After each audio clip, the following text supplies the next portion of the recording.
ప్రస్తుతం అయితే మనము ఖైరతాబాద్ దగ్గర ఉన్నటువంటి ఆర్టీఓ ఆఫీస్ దగ్గర పురుషోత్తం రెడ్డి సార్ గారితో ఉన్నామండి. ఎందుకంటే నిన్న టీఎస్ దాదాపుగా అందరు చాలా వరకు న్యూస్ చూసే ఉంటారు. టీఎస్ నుండి టీజీకి ఎందుకు మార్పు చేస్తున్నారు, అసలు ఈ కేంద్రం నుండి ఇలాంటి ప్రభుత్వం ఎందుకు ఆ నిర్ణయం తీసుకుందని సార్ మాటల్లోనే అడిగి తెలుసుకుందామని చెప్పేసి మనం ఇక్కడ దాకా రావడం జరిగింది.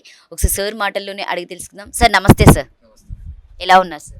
ఫైన్. అది రాష్ట్ర ప్రభుత్వాన్ని అడగాల్సిన క్వశ్చన్ అండి, మమ్మల్ని కాదు. మేము only followers of the instructions ఏవి ఇస్తే గవర్నమెంట్ అది మేము ఫాలో చేయడమే మా బాధ్యత. అంటే సార్ ఇప్పుడు దాదాపుగా పాత వెహికల్స్ కూడా ఉంటాయి కదా సార్, పాత వెహికల్స్ వాళ్ళు ఏమన్నా మార్చుకోవడానికి ఉంటుందా, లేకపోతే వాళ్ళు సేమ్ అదే టీఏసీ అన్న వాళ్ళు కొంతమంది ఉన్నారు, ఏపీకి సంబంధించిన వాళ్ళే కొంత అంత ముందుకున్నటువంటి ప్రభుత్వం మీద ఉన్నటువంటి కూడా ఉన్నాయి కదా సార్, వాళ్ళది ఏమైనా చేంజ్ చేసే అవకాశాలు ఉన్నాయా, లేకపోతే వాళ్ళు అలానే పెట్టుకోవచ్చా, కొత్తగా వచ్చే వాళ్ళు మాత్రమే టీజీ తీసుకోవచ్చా? ఇప్పటి వరకు మనకు 12వ తారీఖు నాడు కేంద్ర ప్రభుత్వం నుంచి రాష్ట్ర ప్రభుత్వానికి ఆదేశాలు వచ్చాయి, టీఎస్ నుంచి టీజీగా మార్చుకోవచ్చు అని. రాష్ట్ర ప్రభుత్వం తదుపరి గైడ్ లైన్స్ ఇవ్వాల్సి ఉన్నది. ఆ గైడ్ లైన్స్ వచ్చేంత వరకు ఎవరు మార్చుకోవాలి, ఎవరు మార్చుకోవద్దు, ఎప్పుడు ఇంప్లిమెంటేషన్ కావాలి అనేది ఆ గైడ్ లైన్స్లోనే వస్తే అంతవరకు అందరూ వేచి ఉండాల్సిందే. అంటే సార్ ఈ మార్పుకు సంబంధించిన పైన మీరేం చెప్తారు, మీ ఉద్దేశం ఏం చెప్తారు? రాష్ట్ర ప్రభుత్వం ఏ ఆదేశాలు ఇస్తే అది పాటించడమే మా పని, కానీ మాకు సొంతంగా ఉద్దేశాలు అంటూ ఏమీ ఉండవండి. మేము గవర్నమెంట్ సర్వెంట్స్, అంతవరకు మాత్రమే చేయాలి మేము. అంటే ప్రభుత్వం తీసుకున్నటువంటి నిర్ణయం కరెక్టే అంటారా సార్? దాని గురించి మేము చెప్పలేమండి. అది మేము ఓన్లీ ఆదేశాలు పాటించడమే మా బాధ్యత. అది కరెక్టా తప్ప అనేది మేము దాని గురించి బేరీజ్ వేయము, అది మాకు సంబంధించిన విషయం కూడా కాదు. అంటే గత ప్రభుత్వం ఉన్నప్పుడు కూడా వాళ్ళు కూడా టీఎస్సీని అలా చేయడం జరిగింది 2020లో జూన్ 14 అనుకుంటా.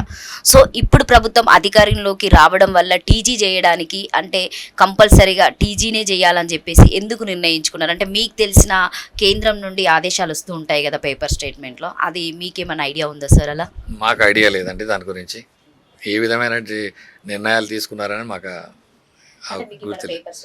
ఏమి రాలేదండి, ఏం రాలేదు, మాకు ఎలాంటి సమాచారం లేదు దాని గురించి.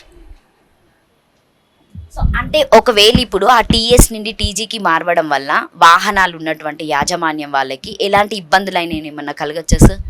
వాళ్ళకేం ఇబ్బంది కలగదండి. ప్రస్తుతం మాకు తెలిసిన సమాచారం వరకు కొత్త సిరీస్ నుంచే స్టార్ట్ అవుతుందనే సమాచారం మాకున్నది.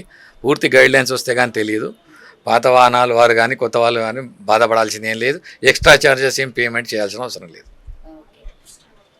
అంటే మ్యాక్సిమం ఇప్పుడు కేంద్రం నుండి మనకు వచ్చింది కాబట్టి మీకేమైనా డేట్ చెప్పడము, దాన్ని ఎప్పుడు స్టార్ట్ చేయడం అని చెప్పేసి ఏమైనా ఆదేశాలు మీకు పంపించడం జరిగిందా సార్? ఇంకా రాలేదండి, గైడ్లైన్స్ వచ్చే ఉన్నాయి. 1-2 రోజుల్లో గైడ్లైన్స్ వస్తాయి, వచ్చిన తర్వాత తెలుస్తుంది. వీడియో చూసే వాళ్ళందరికీ సోషల్ పోస్ట్కి లైక్ చేయండి, షేర్ చేయండి, సబ్స్క్రైబ్ కూడా చేసుకోండి. So thank you so much అండి. ఎందుకంటే ఇప్పటివరకు ఎవరైతే టీఎస్ ఉన్న వాళ్ళు ఇప్పుడు టీజీకి మారడం జరుగుతుందని చెప్పేసి ఎవరు టెన్షన్ తీసుకోవాల్సిన అవసరం లేదు, వాళ్ళకి ఎలాంటి జరినామాలు కూడా వేసేది ఆదేశాలు రాలేదని చెప్పేసి ఇప్పటివరకు అయితే పురుషోత్తం సార్ గారు చెప్పడం జరిగింది. అందుకే అందరు చాలా కూల్గా ఉండండి. బట్ ఎప్పుడైతే ఆదేశాలు జారీ అవుతాయో సో డేట్ అనేది కావచ్చు, దాని గురించి మీకు న్యూస్లో రావడానికి అప్డేట్ ఉంటుంది. సో అందరూ వేచి చూస్తూనే ఉండండి. Thank you so much. మీకు కనుక ఈ వీడియో నచ్చితే లైక్ చేయండి, షేర్ చేయండి, కామెంట్ చేయండి. Thank you.